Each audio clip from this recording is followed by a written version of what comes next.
Break के बाद एक बार फिर से आप सभी का स्वागत है। बड़ी खबर है, राज्यसभा से बड़ी खबर मिल रही है। कांग्रेस ने राज्यसभा के सभापति को बताया मल्लिकार्जुन खड़गे। बड़ी जानकारी राज्यसभा से मिल रही है। कांग्रेस ने राज्यसभा के सभापति को बताया मल्लिकार्जुन खड़गे राज्यसभा में होंगे विपक्ष के अगले नेता। ये बड़ी जानकारी है। विपक्ष का नेता अब राज्यसभा में कौन होगा, जो अटकलें चल रही थी उसको लेकर विराम इसे माना जा रहा है, क्योंकि कांग्रेस ने कह दिया है मल्लिकार्जुन खड़गे राज्यसभा में विपक्ष के नेता होंगे। गुलाम नबी आजाद की जगह लेंगे खड़गे। पहले से ही रेस में सबसे आगे वही चल रहे थे। हालांकि आनंद शर्मा का भी नाम कई दफा लिया गया, लेकिन मल्लिकार्जुन खड़गे राज्यसभा में विपक्ष के नेता होंगे, ये कांग्रेस ने साफ कर दिया है। गुलाम नबी आजाद अभी तक कमान संभाल रहे थे, विदाई उनकी हो चुकी है। अब उसके बाद मल्लिकार्जुन खड़गे को जिम्मेदारी दी गई है। राज्यसभा में विपक्ष के नेता खड़गे साहब होंगे। इसी पर दिल्ली न्यूज एडिटर अदिति नागर मेरे साथ जुड़ चुकी है। अदिति, वैसे भी पहले से नाम मल्लिकार्जुन खड़गे का था, कहा जा रहा था कि हो सकता है जिम्मेदारी उनको मिले। ये जिम्मेदारी अब दे दी गई है, पुष्टि हो गई है, कांग्रेस ने कह दिया। बिल्कुल, देखिए कद्दावर नेता है और पहले से ये तय था कि मल्लिकार्जुन खड़गे ही अब विपक्ष के नेता होंगे राज्यसभा में।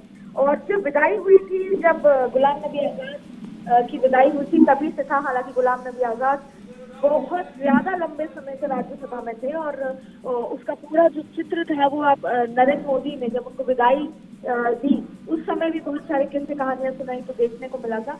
हालांकि गुलाम नबी आजाद उससे कुछ समय पहले राहुल गांधी से मुलाकात की थी और उससे पहले वो G23 में शामिल भी थे। बार बार यही बात उठ रही थी कि कहीं ना कहीं गुलाम नबी आजाद को इस बात का डर था कि क्या वो दोबारा राज्यसभा में आ पाएंगे या नहीं आ पाएंगे। लेकिन अब ऐसी स्थिति में पहले ही तय कर लिया गया था कि मल्लिकार्जुन खड़गे ही होंगे। हालांकि अभी तक ऑफिशियल और तमाम चीजें जो आधिकारिक रूप से होनी बाकी हैं, लेकिन ये बताया जा रहा है पार्लियामेंट राज्यसभा जो आज चल रही है, तमाम चीजें हो रही है उसमें कि मल्लिकार्जुन खड़गे ही अगले जो है राज्यसभा में कांग्रेस की तरफ से आएंगे और गुलाम नबी आजाद की जगह पूरा पद संभालेंगे।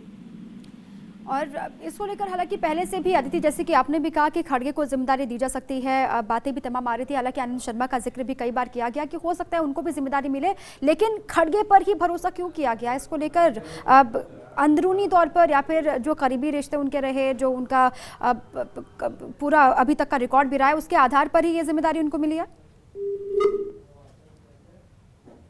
चलिए, अदिति से संपर्क टूट चुका है। गुलाम नबी आजाद को लेकर आधिकारिक पुष्टि होनी अभी हालांकि बाकी है, लेकिन कांग्रेस ने ये कह दिया है कि राज्यसभा में गुलाम नबी आजाद अभी तक जो मोर्चा संभाल रहे थे नेता विपक्ष के तौर पर, अब वो जिम्मेदारी मल्लिकार्जुन खड़गे को दे दी गई है।